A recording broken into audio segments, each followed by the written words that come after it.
En France, il y a Pierre Richard et puis il y a nettement moins drôle, Sibeth Ndiaye.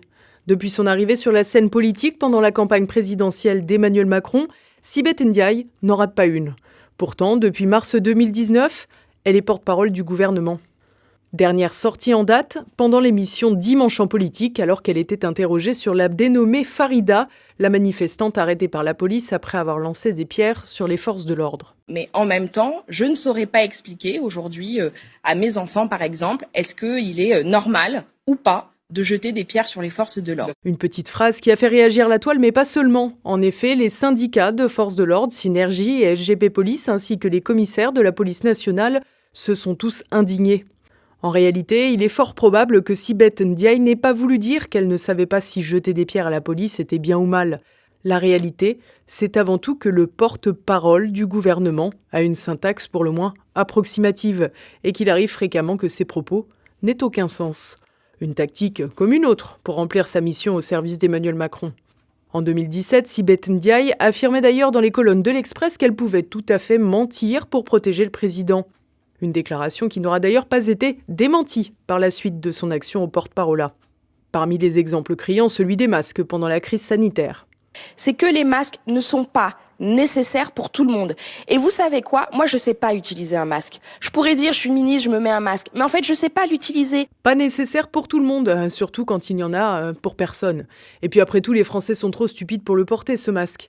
Un irrespect auquel nous avait déjà habitués par d'autres aspects Sibeth Ndiaye, notamment avec ses tenues.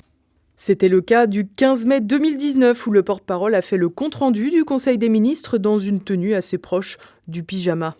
Mieux encore, la tenue arborée pendant la cérémonie du 14 juillet. Dans ce cadre, c'est vrai que l'on évite les scandales des vêtements payés par LVMH.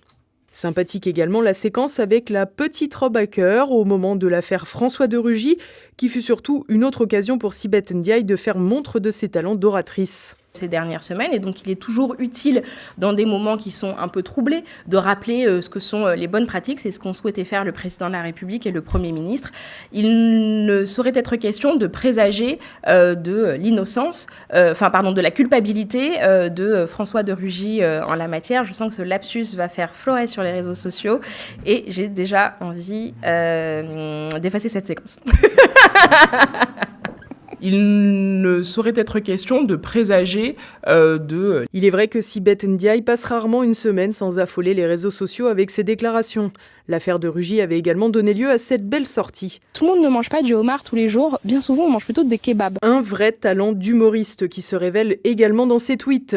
En fin de semaine, le porte-parole a posté une photographie d'une réunion pour la remise du rapport annuel de la Commission nationale consultative des droits de l'homme.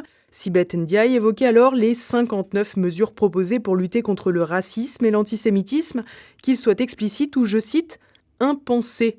Mais que signifie ce impensé? Quelle est l'idée derrière? De condamner un individu pour racisme avant même qu'il ait pensé à l'être? Aucune idée, mais ça fait peur. Il est vrai que Sibeth Ndiaye a montré parfois ses limites avec la langue française, notamment quand elle s'était fendue d'un message pour confirmer la mort de Simone Veil, le désormais célèbre « Yes, la meuf est dead ». Et si le porte-parole fait des ravages depuis désormais 1 an et 2 mois, un poste à peine plus récent que sa nationalité française acquise en 2016, en plus de sa nationalité sénégalaise, il faut voir une lueur au bout du tunnel. Sibeth Ndiaye a en effet annoncé qu'un remaniement ministériel était imminent. On a donc une chance de la voir débarquer.